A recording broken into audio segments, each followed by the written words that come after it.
The scathing UN report says Canada's temporary foreign worker program is full of problems. It says wage theft, excessive work hours, limited breaks, and physical abuse are rampant.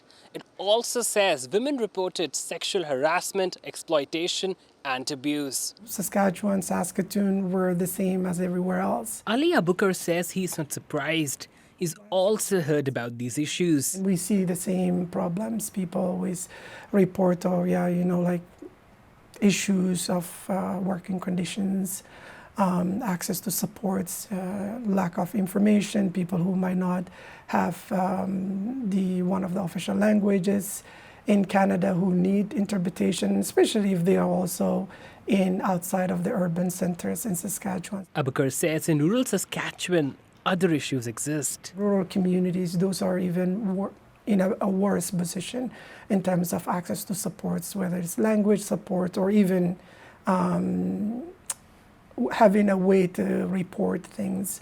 We have seen examples of people underpaid, sometimes denied their pay, difficult working conditions, longer hours. Many Saskatchewan industries employ temporary foreign workers, especially the agricultural sector, which accounts for most temporary foreign workers across the country. It is permanent resident status that is the linchpin that will give access to workers to the same rights that other workers have in Canada.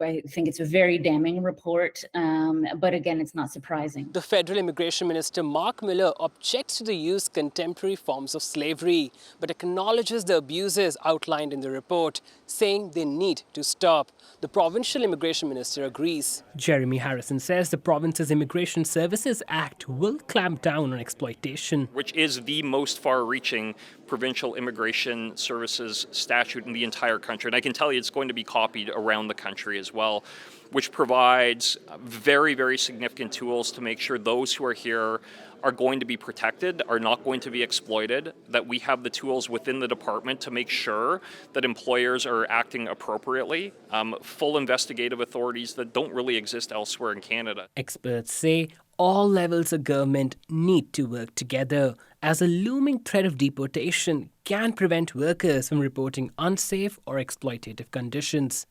Pratish Dayal, CBC News, Saskatoon.